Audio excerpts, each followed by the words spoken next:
Hey guys, it's Sammy. Welcome back to my channel. And today we are talking about my most disappointing slash worst reads of the year. I'll be talking about my most disappointing first, and then the absolute worst book I read this year, which, if you've been keeping up, shouldn't be a big surprise, but we're going to be discussing them.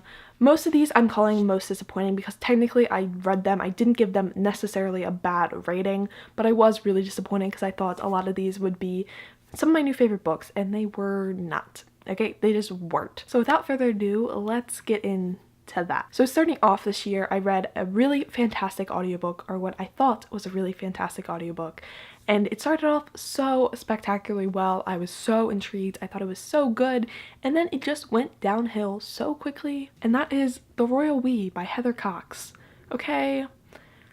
I love royalty. I love royalty stories. I love them. I think they are just fun, and I just have a thing for royalty, okay? That's my own problem. But this started off so interesting. It's basically the story of Prince William and Kate, okay? It's like that, but not obviously that. And it started off so good. It was so interesting. It was about them in college and having a good time, and then it just drawn out so much, and they broke up 12 times and they got back together. I just didn't care, okay? I just did not care. And it just, the ending was ridiculous, absolutely ridiculous.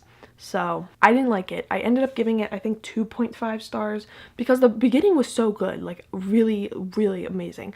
Then it just went so off course so quickly, so bad. If you're looking for a royalty story, I wouldn't recommend this one, so just skip it, okay? Just skip it. Another book that was severely disappointing, but I wasn't sure it was going to be a favorite book, but I was expecting a little better, and that was That Summer by Sarah Dessen. This book sucked, really sucked. I gave it a 2.5 because look, it has merit, sort of.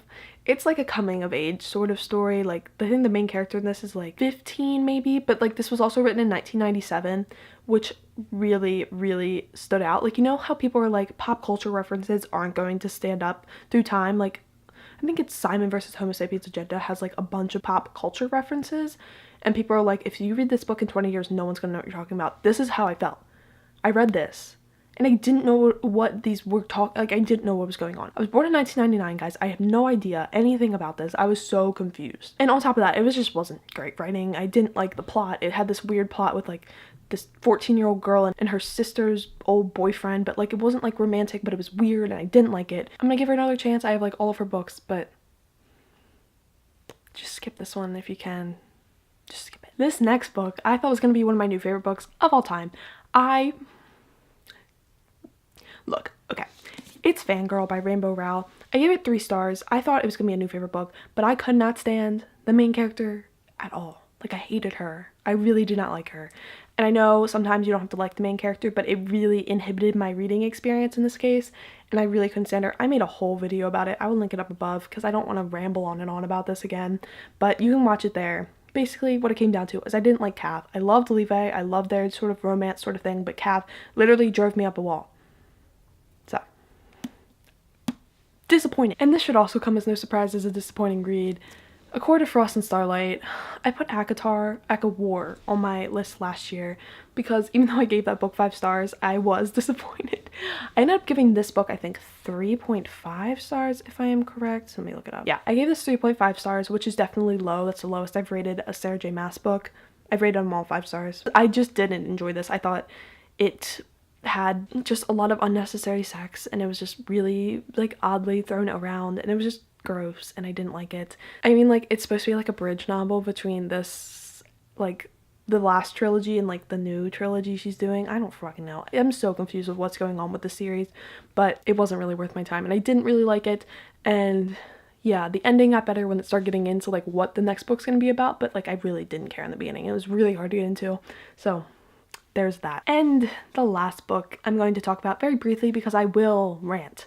And I actually do have a vlog of me reading this, which is for a secret project that you'll hear about in the future. But the worst book I read this year was without a doubt After by Anna Todd. I read it on Wattpad, okay? It was the worse version than the published version, but the fact that this book even got the chance to be published is beyond me. I'm so confused. I could not describe why. The version I read was Harry Styles fanfiction basically where the author inserted herself. Even though the author's name is Anna and the main character's name is Tessa, I don't care. It's definitely the author inserting herself into the situation. And it's like punk rock Harry Styles, and he's abusive and she's the worst, and they're both stupid and I hated them, and it's just basically like abusive smut the whole time. So I did not like it a lot. And you know what, in the beginning, I'll admit I was kind of sucked in. I was like, ooh, this is some drama shit. But by the end, I was so sick of it and I so did not care that I couldn't even give it 2 stars, so I gave it 1.5.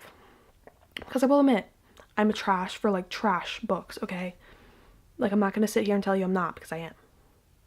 But this book was bad. Very badly written. I read the Wattpad version, so the published version might be a little bit better, but I don't think it is. This really didn't have a lot of merit, other than smut. I don't even think it was that great smut. I don't know. I don't think it was great. And yeah, I mean, you can read it. It was a good laugh. But I really wouldn't recommend reading it if you actually care about yourself. So yeah. Alright guys, so that is it for today's video. I hope you enjoyed. Comment down below your most disappointing / worst. I know that's different for a lot of people and it was different for me this year. So thank you guys so much for watching. As always, all my social media links are down below. I hope you guys all have a great day.